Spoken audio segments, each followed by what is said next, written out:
slight confusion there, setting them on Runeberg in actuality, Anubis Empire, as the blue team starting to the north. Yeah, once again, a very slight setup coming from Anubis, double T69, double 50s, and a 1390, so no frontline heavy tanks on their side. On the other, well, you still have that double 5100, so plenty of sniping power on the C side as well, but they've got the KV5 as well, and then Borsig, I'm just coupling that up with a 1390, so very well balanced. Both teams actually kind of making their way out to the eastern part of the map here, although C a little bit defensive here. Most of their tanks are still along kind of the southern edge of the map right now, whereas Anubis Empire almost fully committing here to this eastern village area. I believe one of their single AMX-13, Calentini, is kind of along or in the middle between the inner city and the city edge, and the other rest of the tanks all over here to this eastern village area. So a very well positioned kind of Anubis lineup right now. Yeah, and they did well to do that, because from that village they will be protected from enemy fire as long as they don't push down south recklessly. It should be fine. And it's also gonna give them the opportunity to cut through the city as well if the opportunity arises. It's going to be up to C. The thing is, since Anubis now have control of this eastern village area, it's going to be that much more difficult for the C side to contest this eastern part of the map. Honestly, I have to say for them, they can still go for this eastern field area, but and at the same time, I would recommend they go for the inner city. But because of the positioning from Anubis Empire, if they go for the inner city area, we're most likely just not going to see an engagement, and we're most likely probably going to see a draw. I don't think C is going to go anywhere. I think they just have to stay where they are because of this Borsig. Once again, you know what? The Borsig is a double-edged sword. I'm not a huge fan of the tanks for anymore, because if one team goes with it and the other does not, or even like if team matches Borsig, then we tend to see very long drawn-out sets that pretty much create this noble stalemate situation on both fronts. Give me a nade here, really coming close to this eastern village area. He has not spotted any of the Anubis Empire tanks. Yeah, if he gets to that road, he will get cut in half. There's or like even this, if he just like moves into that village area. Well, exactly. No, it's just there's this bit of elevation pretty much that protects tanks from view, from being spotted, and from shots as well. So as long as he doesn't get on the main road, he's gonna be okay. King also doing a really nice spotting job here, coming down to the southern part of this inner city area. He has not spotted any of the members, so now they know for sure pretty much exactly where the C members are. They're gonna be out here to the south or the southeastern corner, and look at that, the T1 getting taken down. So now the C side know where Anubis Empire are as well. So both teams getting nice vision on nice information on the enemy side. And yeah, because now they realize that most of the tanks of Anubis are into that eastern village area, they're actually kind of pulling back here, kind of regrouping, and they're just making sure that their defense is solid. And then they're actually committing another T1 up to that eastern village area. A little bit of a unnecessary risk, I think, but they don't really need to send an additional T1 because they already spotted, one of the tanks over there. So Calentini was spotted as well towards the inner city, but that's not going to matter. Sets to retreat. Anubis Empire slight reposition here. Yeah, Calentini is like placing himself close to city edge. I wouldn't get out of cover if I were him. He's actually rolling around straight the middle of the road. I'm not agreeing with this. Like, he might take a couple of shots doing that.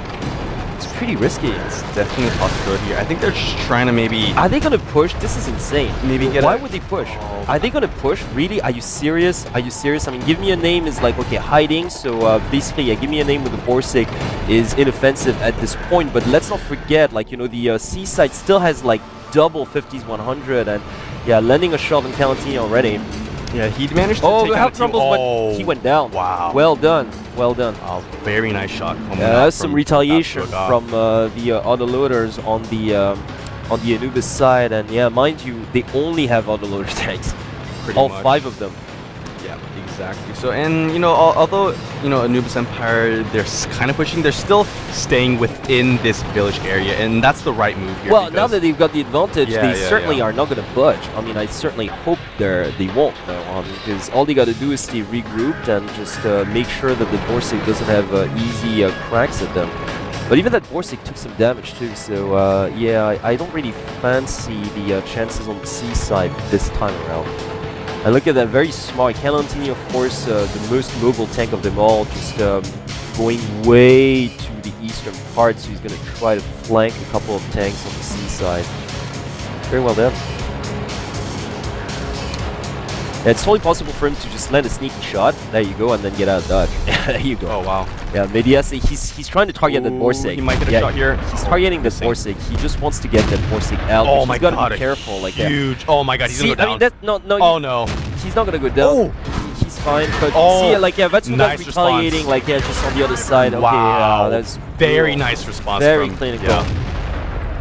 Yeah, even and though... Gun and Rose as well, just like, yeah, he was shooting from like 3 different angles at the same time, like both 90 degrees, like, you know, right angles, and that 45 degree, like from Gun and Rose and his T69. Very well done. Yeah, and although Calentini is down to like less than 10 health, it doesn't matter. The thing is, because he was able to get so close to most of the C members, it allowed his team to just land those shots consecutively. Oh, exactly. Both the 50s and the T69. Calentini can die with a good confidence now. He did the job most perfectly.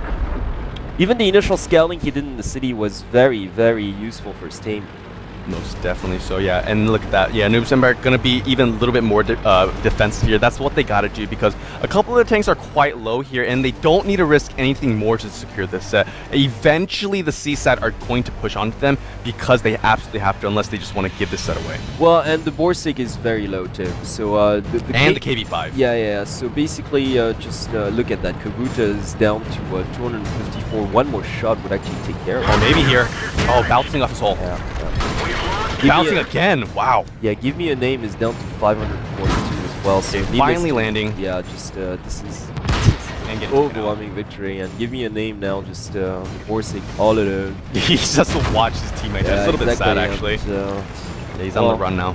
Borsig by himself cannot do anything. As soon as he puts his head out, and look at that Kiss is still at full health. I mean, this is overwhelming. Yeah, Medias, just... Big shot actually landed by that tank destroyer, but a little bit too late.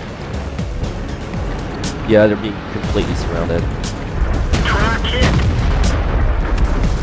Yeah, Gun and Rose missed quite a few shots here. Well, luckily for him, he didn't give them all. Fatsuga still at full health. Oh, goodness, this is just obliteration. Very, very well played by the Anubis Empire side. Actually, and you know, in that last set, actually, I think, I mean, it wasn't luck, definitely, but at the same time, I have to say that